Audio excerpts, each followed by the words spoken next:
Subscribe to Mufti Tariq Online and press the bell icon for more videos. السلام علیکم ورحمۃ اللہ۔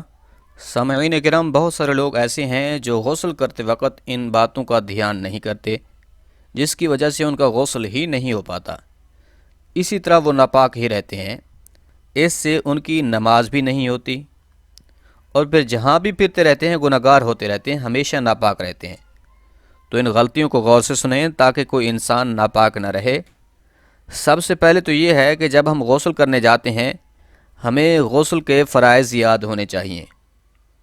اب جس کو غسل کے فرائض ہی نہیں آئیں گے تو اس کا غسل کیسے ہو سکتا ہے؟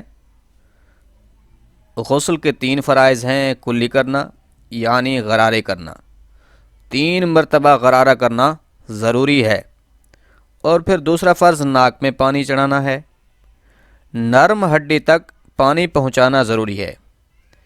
اب اس میں بعض لوگ ایسا کرتے ہیں کہ جلدی میں یا تو ناک میں پانی کمپلیٹلی نہیں پہنچ پاتا، یا پھر منہ کے اندر تو پانی ڈالتے ہیں لیکن غرارے نہیں کرتے۔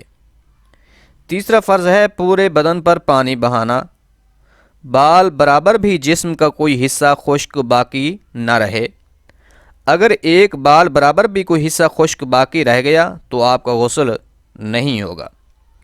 دوسری بات یہ کہ ہماری وہ بہنیں جنہیں ناخن رکھنے کا بڑا شوق ہوتا ہے، اور آج کل تو عام طور پر مردوں میں بھی یہی فیشن پھیلتا جا رہا ہے، وہ ناخن رکھتے ہیں، ان میں جو میل پھنسی ہوئی ہوتی ہے اس میل تک پانی نہیں پہنچ پاتا، جس کی وجہ سے ان کا غسل نہیں ہوتا۔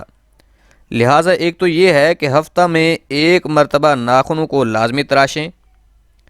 تیسری بات یہ کہ عورتیں نیل پالش لگاتی ہیں، اب جس ناخن پر نیل پالش لگی ہو تو وہاں پانی نہیں پہنچ پاتا، لہٰذا اس سے بھی ان کا غسل نہیں ہوتا۔ اس طرح سے وہ سارا دن ناپاک رہتی ہیں، نہ ان کا وضو ہوتا ہے، نہ غسل ہو پاتا ہے، اور نہ ہی نماز و عبادت وغیرہ۔